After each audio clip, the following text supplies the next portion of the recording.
আসলাম, আগে মহব্বত তারপরে ইবাদত। কথা বলেন ঠিক কিনা? আগে মহব্বত। মহব্বত কি? শিবপুর বাজারে কেজি ধরে কিনতে পাওয়া যায়? কথা কয় না। এই মহব্বত কি শিবপুর বাজারে কিনতে পাওয়া যায়? মহব্বত কি ওজন করা যায়? মহব্বত কি চোখে দেখা যায়? না না, মহব্বত হলে অন্তরের ব্যাপার। আমার নবী বলেন আলা লা ঈমান লিমান লা মুহাব্বাত আলা, যার অন্তরে আমি নবীর মহব্বত নাই তার ঈমান। আল্লাহ কোরআনে বলেন কুল ইন কুনতুম তুহিব্বুনাল্লাহ ফাত্তাবিউনি ইউহিব্বুকুমুল্লাহ ওয়া ইয়াগফির লাকুম যুনুবাকুম ওয়াল্লাহু গফুরুর রহিম।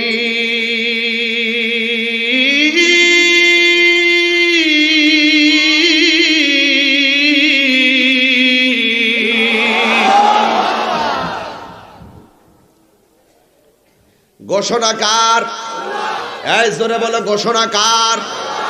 আল্লাহ বলেন ও বন্ধু, জাস্ট ইউসে আপনার জবান মুবারকে বলুন ইন কুনতুম তুহিব্বুনাল্লাহ, ইফ ইউ ডু লাভ আল্লাহ।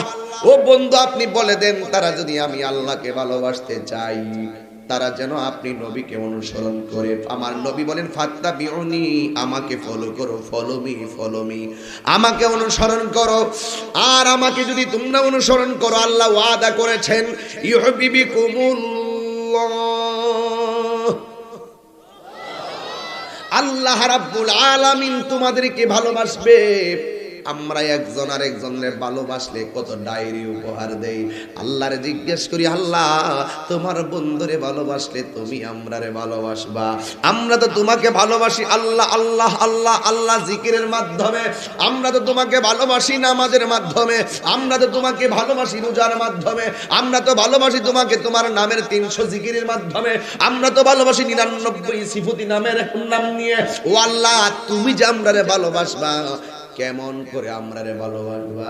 আমরা তোমারে ভালোবাসি ইবাদতের মাধ্যমে, তুমি আল্লাহ আমরারে কেমনে ভালোবাসবা? আল্লাহ বলে ওয়ায়াগফির লাকুম যুনুবাকুম, তোমরা আমার জিকিরের মাধ্যমে ইবাদতের মাধ্যমে আমারে স্মরণ করবা, আমারে ভালোবাসবা, আর আমি তোমাদের জীবনের গুনাহগুলো মাফের মাধ্যমে তোমাদেরকে স্মরণ করব।